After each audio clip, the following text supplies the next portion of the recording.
my dear students, how are you all? Welcome back to our channel Learn and Grow Better. Kindly show your love, please like, share and subscribe the channel. Don't forget to hit the bell icon so that you never miss any video. So let's get started. Today we are going to discuss a chapter of class 10th, chapter 1, Chemical Reactions and Equation. इस topic के हम सभी short question answer अपनी video के through cover करेंगे ताकि आप chapter का कॉन्सेप्ट अप्लाई कर पाओ और इन सभी क्वेश्चन से आपका कंप्लीट चैप्टर कवर हो जाएगा और आपको एक आइडिया मिल जाएगा किस तरीके के क्वेश्चन इम्पोर्टेंट है एग्जामिनेशन पॉइंट ऑफ व्यू के under. So are you ready to go? Let's get started. And one more thing, अगर आपको कोई भी डाउट है तो आप कमेंट सेक्शन में मैसेज कर सकते हैं.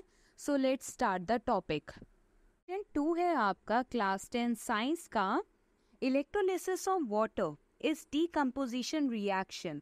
The mole ratio of hydrogen and oxygen gases liberated during electrolysis of water.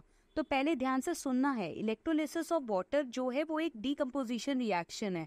हो सकता है आपको 1 मार्कर में एक क्वेश्चन आ जाए कि इलेक्ट्रोलिसिस ऑफ वाटर और आपको लिख दिया जाए combination reaction, decomposition reaction, double displacement reaction. तो आपको ध्यान रखना है इलेक्ट्रोलिसिस ऑफ वाटर से हम वाटर को ब्रेक कर रहे हैं. और कैसे ब्रेक कर रहे हैं? In the form of hydrogen gas and oxygen gas. तो जब भी ब्रेकिंग होती है तो ऐसे रिएक्शन को हम क्या बोलते हैं? Decomposition reaction. तो बेसिकली इलेक्ट्रोलिसिस जो है is the process of using electricity to split water into hydrogen and oxygen. Electrolysis जो है डीकम्पोजिशन प्रोसेस है और इस डीकम्पोजिशन प्रोसेस में हम इलेक्ट्रिसिटी का यूज कर रहे हैं in order to split hydrogen and oxygen from water. Yes.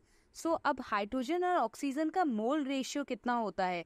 तो ये आपको ध्यान रखना है. The number of hydrogen molecule produced is twice the number of oxygen molecule. यानी कि मोल रेशियो क्या होगा? 2:1 होगा बाय वॉल्यूम.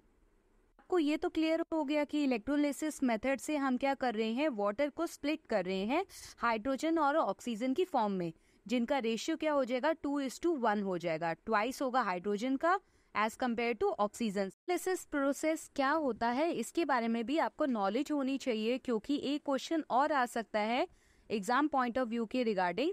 सो उस क्वेश्चन को हम अपनी वीडियो के थ्रू समझेंगे.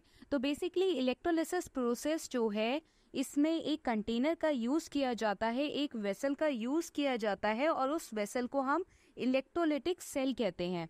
अब इस इलेक्ट्रोलिटिक सेल में 2 रॉड होती है. एक रॉड है कैथोड और दूसरी होती है एनोड. ये बात आपको ध्यान रखनी है. कैथोड रोड जो है वो लेफ्ट साइड में आपको शो हो रही है, एनोड रोड जो है वो राइट साइड में आपको शो हो रही है. इन रोड्स के थ्रू क्या करा जाता है? करंट पास किया जाता है, डायरेक्ट करंट पास किया जाता है. और आपको दिखाई दे रहा है इस वेसल में क्या है? सॉल्यूशन है. बेसिकली जो सॉल्यूशन हम यूज कर रहे हैं उन्हीं के इलेक्ट्रॉन्स को डिसोसिएट कराया जाता है, डिकम्पोज कराया जाता है. जैसे वाटर को यूज किया गया हाइड्रोजन और ऑक्सीजन को स्प्लिट करने के लिए. क्या क्वेश्चन आ सकता है? आपसे ये पूछा जा सकता है जब डीकम्पोजिशन प्रोसेस होता है, जब इलेक्ट्रोलिसिस होता है वाटर का, तो कैथोड रोड के पास कौन सी गैस रिलीज होती है?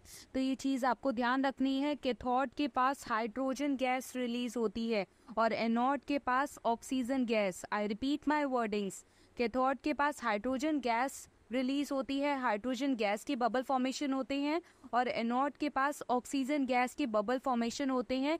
ये आपका सेकंड मोस्ट इम्पॉर्टेंट क्वेश्चन है इलेक्ट्रोलिसिस से related. Till then take care. Thanks for watching and please subscribe the channel. Don't forget to hit the bell icon.